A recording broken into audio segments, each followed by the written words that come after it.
In my first video, I showed you how I installed the upper shelf along the top three sides of my closet.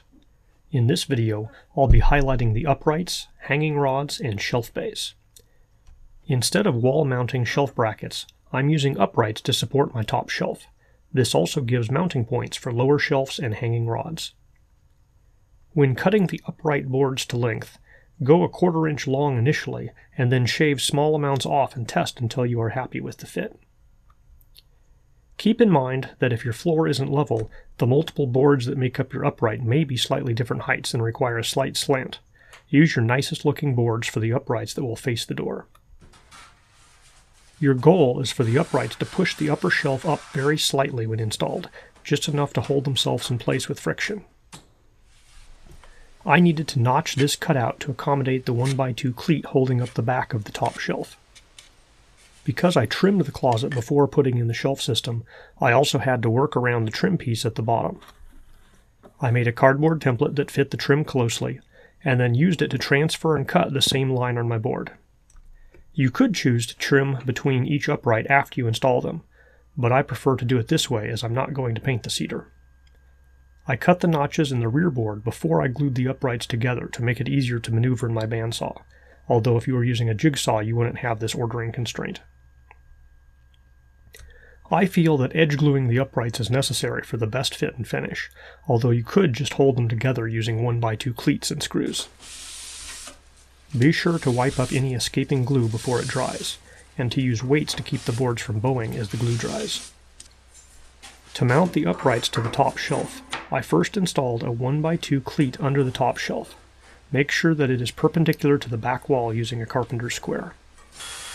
I screwed it in from the top to hide the screws, making sure to countersink the heads. Then tilt the upright into place, make sure it is level, and screw it into the cleat. I use a vertical 1x2 to hold the bottom of the upright to the wall. Pre-drill and mount all the screws, making very certain the upright is level, and then screw it into place. If your plan calls for low shelves, you can square this bottom bracket to match the back of the shelf cleat. I cut, drilled, and countersunk all of my shelf cleats at once, and partially installed the screws so that they are ready to go when I install the cleat. Use a level to install the first cleat. You may optionally want to give the shelf a very slight tilt back, so that round things on the shelf roll to the back instead of fall off the front. Then, use a shelf board and level to get the other cleat exactly right.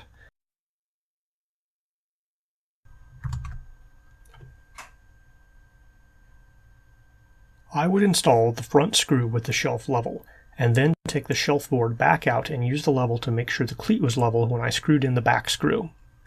You could mark out all of the cleat locations on one side up front, but I just measured the same amount from the previous shelf each time. To install the closet rods, I use pre-made hangers, although with the right-sized hole saw you could make your own hangers out of scrap cedar boards. Make sure you know the maximum width of your hangers and clothes, and leave a few inches of space so that your clothes are not rubbing against the back wall. Measure out from the back wall the same amount and make sure you level the rod when marking the install point for the second hanger. At this point, the closet is basically done and usable as is. However, stay tuned for my third video to see some extra work I did gluing the shelf boards together, ripping them slightly so they would be inset, and a lot of sanding of the unfinished backs, as well as some stupid extra work for no good reason overcomplicating closet rod installs.